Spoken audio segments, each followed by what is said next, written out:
वंदन व इथे उपस्थित सगळ्यांचे स्वागत। आज सगळ्यांनाच माहित आहे की महाबोधी मुक्तिविहार आंदोलन जे आहे हा सुरुवात कशा पद्धतीने झाला आणि कशा पद्धतीने त्या आंदोलनाने आता वळण घेतलेली आहे।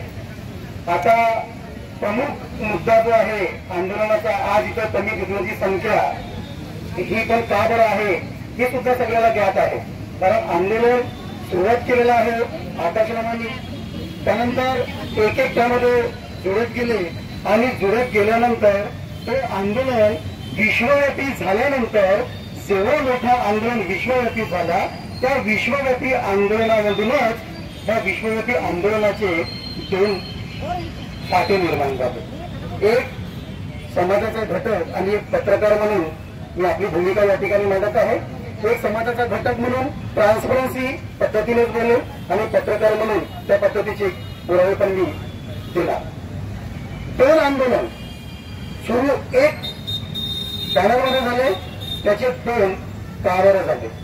हा एक खूप मोठा प्रश्न जो आहे हा समाजाने त्यांना विचारायला पाहिजे। दुसरं, ज्याही कारणासाठी जर झाला असेल तर काय तो कारण महत्वाचा आहे, तो कारण मोठा आहे की महाबोधी विहार मुक्ती ही मोठी आहे। काय मोठं आहे हे अजूनपर्यंत समजलं नाही। त्यानंतरही समाज हा एवढा बधीर आणि अंध आहे का, या मोठा आहे का की कुणालाही त्यांनी आजपर्यंत प्रश्न विचारला नाही की दोन दोन आंदोलन जर करत आहात तर त्या आंदोलनाचे परिणाम हे समाजावरच होतात। आज तुम्ही इथं आले तर 16 तारखेला कोण ना कोणी तिथं गेला आहे जो आपल्या घराजवळचाच आहे आणि त्याच्यासोबत आपले वाद होत आहेत। तो म्हणत आहे की त्यांचं चांगलं, आपण म्हणतो की यांचं चांगलं।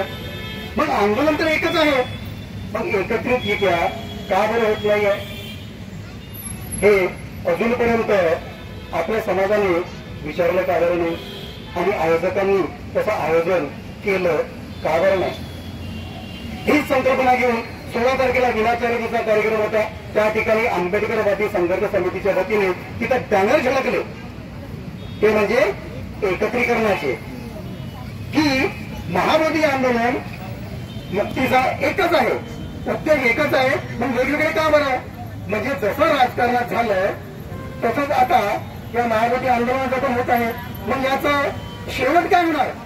राजकारणामध्ये वेगवेगळेपणा असल्यामुळे आपली काय स्थिती आहे हे आपण अनुभवत आहोत। आपली जी वचक अगोदर होती ती आता आहे का। स्वाभिमानाने आपण जमीन तरी म्हणू शकत आहोत का, कोणाचा विरोध तरी करू शकत आहोत का।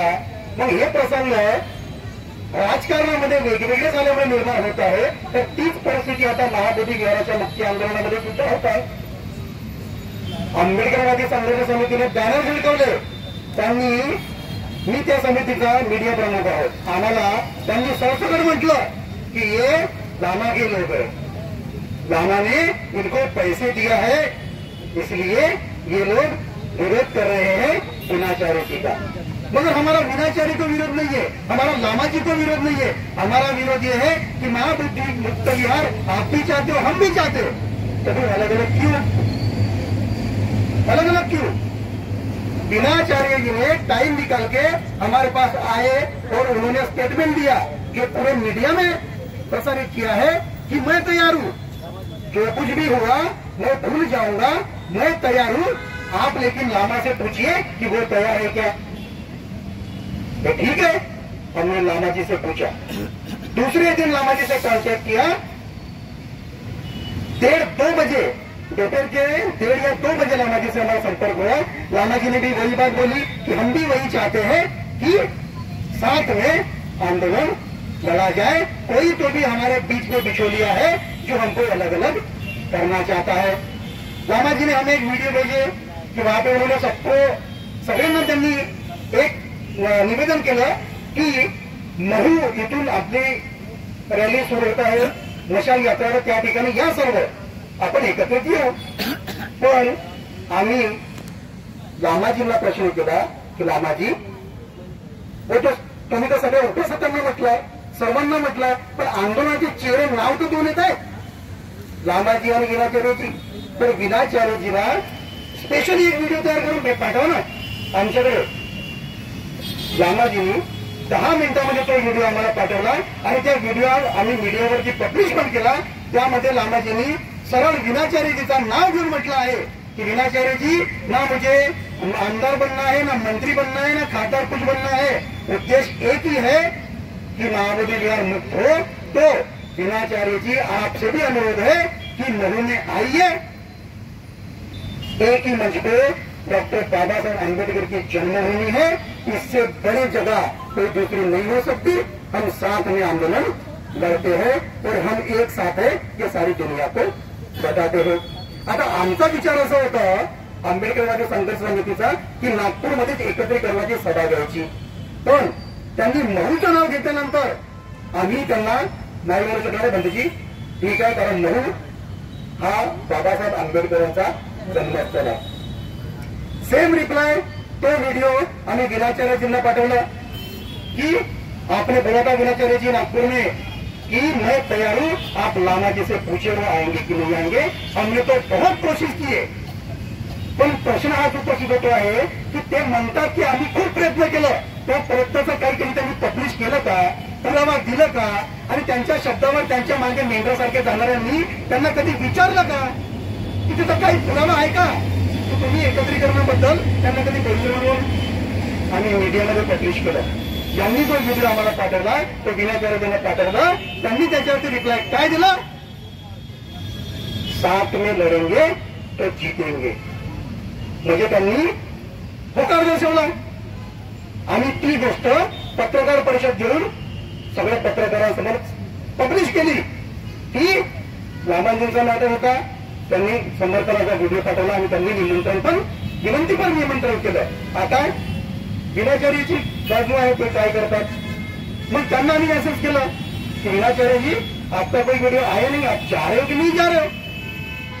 त्यांनी मेसेज टाकला नाही. हे सगळे माझ्याकडे काही एव्हिडन्स आहेत, ठीक आहे, आणि मीडियामध्ये आम्ही ते पब्लिश पण केलेले आहे. त्यांनी म्हटलं नाही, तर ठीक आहे, हो त्यांचाही प्रोग्राम शेड्यूल आपण त्यांना चुकीचं नाही म्हणू शकत. बघा बुद्धी बाबासाहेबांनी म्हटलं आहे की स्वतःचं डोकं वापरा. आता यांनी म्हटलं लगेच ते जातील, असं शेड्यूल बनलाय त्यांचं, पण सगळे लोक त्या शेड्यूल बनल्यावर सगळे लोक त्यांची वाट पाहतात. तो कार्यक्रम स्किप करून या कार्यक्रम कॅन्सल करून ठेवू शकतात की नाही जायचं, त्यांना कार्यक्रम जुळलेला आहे. पण त्यावर आम्ही पत्रकार परिषदेमध्ये पण काय बोललो, पत्रकारांनी प्रश्न विचारला, त्यांचा शेड्यूल तर बनला आहे, मग ते अचानक कधी जातील. हे बनला आहे, पण त्यांनी मीडिया समोरून पब्लिश करावं कि लामाजी आपने जो निमंत्रण भेजे वो हमें स्वीकार है, मगर हमारा शेड्यूल बना हुआ है, तो आप भी अपनी रैली खत्म करें, हम भी अपना शेड्यूल खत्म करते हैं और उसके बाद में हम एक साथ आएंगे जरूर.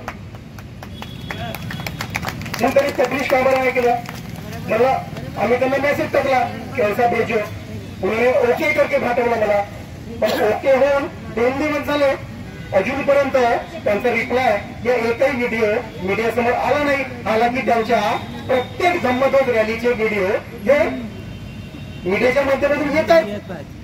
त्यामध्ये यांनी जो व्हिडिओ पाठवला त्या व्हिडिओवरती आमच्या पत्रकारांनी प्रश्न पण विचारलेला आहे, त्यावरती त्यांनी काय उत्तर दिलेलं आहे की सच्चे मन से वो आएंगे तो मैं सब कुछ भुला के तैयार हूं.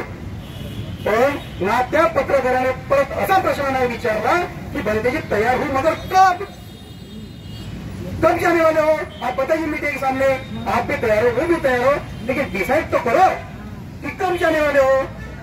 त्यांनी तारीख डिसाइड केली नाही. मग दुसऱ्या दिवशी त्यांनी मला मेसेज टाकलं की 31 ऑगस्ट मेसेज आहे माझ्याकडे, नंबर द्याल मी सगळ्यांना सगळ्या गोष्टी विडन फॉरवर्ड करून दे. 31 ऑगस्ट. मग आम्ही मैसेज टाकला कि बंटू जी बढ़िया, अच्छा है, 31 अगस्त और नागपुर में ही वो सभा करेंगे. तो आपने सबसे बात की क्या, जो आंदोलन से जुड़े हो, लामा जी हो, गोपाल जी हो या जो भी हो, सबसे बात की क्या और बोले क्या सबको कि 31 तारीख को अपने को बैठना है तो आ जाए. त्यावर त्यांचा काही रिप्लाय नाही, त्यावर त्यांचा व्हिडिओ पण नाही. आणि सडनली त्यांनी जो कॉल करून यांना जो ज्या पद्धतीने केला आहे ते मीडियावरती पब्लिक झालेलंच आहे. मग आमचं म्हणणं हे आहे की दानाजी असो की विनाचाराची असो, आंदोलन जर एकच आहे ते एकत्रित व्हायला पाहिजे. आंदोलन चालत तर धम्मदानावरच आहे, धम्मदानावरच आहे ना. मग 2 हाताने धम्मदान आम्ही दोघांना द्यायचं का, की 2 हाताने एकालाच द्यायचं, जेणेकरून महाबोधी आंदोलन हा आणखी बळकट होईल आणि लवकरात लवकर तर मुक्त सुद्धा होईल. पण जर वेगवेगळ्या पद्धतीने जर आपण लढत राहिले तर तो विसरूनच जावा की ते मुक्त होईल आणि ते होण्याला परत आणखी कालावधी किती लागेल. आणि जर झालाही, जर तो झालाही तर मग त्या कमिटीमध्ये कोण राहतील, दामाजी राहतील, विनाचार्य राहतील. मग जर दोघेही राहतील मग तेव्हा का यांचा भाईचारा बनेल का, बरोबर. तर मग लढाई सुरुवात जर झाली, चुकी दोघांची होऊ शकते, पण सुरुवात यांनी केली. जर सुरुवात यांनी केली नसती तर आज आपण इथे जमलो असतो का, सुरुवात जर यांनी केली नसती तर ते तिथं आलं असते का, सुरुवात जर यांनी केली नसती तर हा आंदोलन विश्वव्यापी झाला असता का, हा मुद्दा प्राथमिकतेवरती आपण घेतलेला पाहिजे. आणि त्यानंतरही दानाजी असो की विनाचार्याची असो, धम्मदान जो आहे त्याच्यावरती ट्रान्सपरन्सी. आणि परत लोक बोलतात की आता धम्मदानाची गरज नाही, पैसा खूप झाला आहे, की समाजाने त्याचा हिशोब सुद्धा द्यायला पाहिजे की खरंच पैसा लागत आहे की नाही लागत आहे, आतापर्यंत किती आला आणि तो गेला कुठं शिल्लक आहे किंवा नाही. जोपर्यंत याची सुद्धा ट्रान्सपरन्सी आणि ते पब्लिश होत नाही तोपर्यंत तरी समाजाने, बाबासाहेबांनी म्हटलं आहे पण ते आपण विसरतच जातो. त्याला डोक्यावर घेतलं आहे पण डोक्यात फक्त त्यांनी घेतलं, आपण कधी घेतलं नाही. त्यामुळे अलग अलग होण्यामागे जे अलग अलग आहेत त्यांची चुकी नाही आहे, त्यांना जे समर्थन करत आहेत ते त्यांना प्रश्न कधी विचारत नाही, हे आपली चुकी आहे. आपण जर समर्थन करणं जर बंद केलं आणि एकाच गोष्टीवर काम कर राहिलं, साथ है तो हम है, नाही तर होईना तो वैसे भी. एवढे वर्ष महाबोधीवर मुक्त न झाला, काही फरक पडला, झाल्यावरही माहितच आहे की आपल्या समाजामध्ये किती फरक पडणार आहे.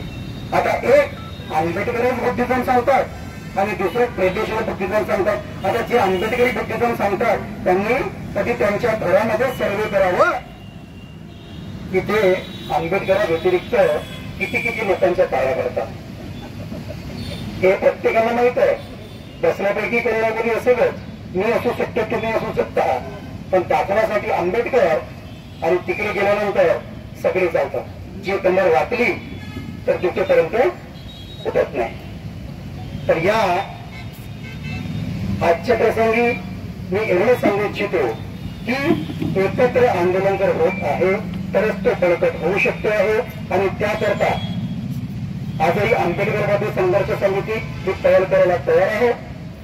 नागपूरमध्ये जरी त्याची व्यवस्था जर करायची असेल तरी आंबेडकरवादी संघर्ष समिती व्यवस्था करेल आणि त्याच्यामध्ये कोणीच मध्यस्थी राहणार नाही. जनता ते आंदोलन करते. काय ठरवायचं आहे तर ठरवा, परंतु जनतेला भ्रमित न करता इथंही आयोजकांना आणि मान्यवरांना त्यांना कुणावरही टीका करणे हे चुकीचं आहे. कारण आज जरी टीका करत आहोत आणि उद्या जर आपण टीचर जर दिसलो तर त्यापेक्षा वाईट आपली गत लोकांना दिसणार नाही. त्यामुळे सगळेच आपले आहेत. दुसरे तर या डोळे लावूनच बसले आहेत की कधी कधी वाईट बोलतात. चांगलं कधीच तुमचं पब्लिश होणार नाही, पण तुमचा एक शब्द जर वाईट बोलाल तो तिकडे पब्लिश होईल आणि आणखी यांच्यामध्ये क्रॅचेस करण्यामध्ये पूरक ठरेल. दादाजींच्या व्हिडिओमध्ये लिखलं पण आहे की हो सकता है कि हमको अलग करने के लिए बहुत लोग काम कर रहे होंगे, मगर वो जितना हमको अलग करने की कोशिश करेंगे हम उतना ही साथ में आकर ये आंदोलन बड़ा बनाएंगे. करू शकतो आहे. माझी नियत काय आहे हे तुम्ही थोडं ओळखू शकता. तुमची कामं मी ओळखू शकत नाही, त्यांच्या पोटात आणि मनात काय ओळखू शकत नाही, पण ट्रान्सपरन्सी घेऊन जर सगळे जर व्यवस्थित जर झालं तर हा आंदोलन नक्कीच मोठा होऊ शकतो आहे. आणि आंदोलन मोठा करण्याकरता सगळे नागपुरात देशात, पण नागपूरच्या जनतेनेही तेवढ्याच पद्धतीने त्यांना जाब विचारला पाहिजे की काय नाही आणि काय सत्य आहे. हे आजच्या प्रसंगी मी वेळ बोलू इच्छितो आणि आजोबांनी मला बोलण्याची संधी दिली. बरोबर आम्ही बाईट घेऊन बंदेजी सोबत ह्या सगळ्या गोष्टी आज क्लिअर करणार आहोत. आज एक त्यांची मुलाखत घेऊन की प्रश्न आपण सर्वसाधारण व्यक्ती विचारू शकत नाही, पण आम्ही त्यांचे प्रश्न आजही त्यांना विचारू की बंदेजी हे सवाल आहे तो इसके ऊपर आपण काय जवाब. खूप सारे प्रश्न आहेत, ते पण प्रश्न काढतात आणि ते पण काढतात. त्यामुळे आजच्या प्रसंगी मी एवढाच बोलू इच्छितो आहे. बोलायची संधी दिली, धन्यवाद. आणि आंदोलन नक्कीच बळकट हो आणि महाबोधी मुक्ती विहार हा मुक्त हो हीच अपेक्षा ठेवतो आहे आणि सगळ्यांना जय हिंद.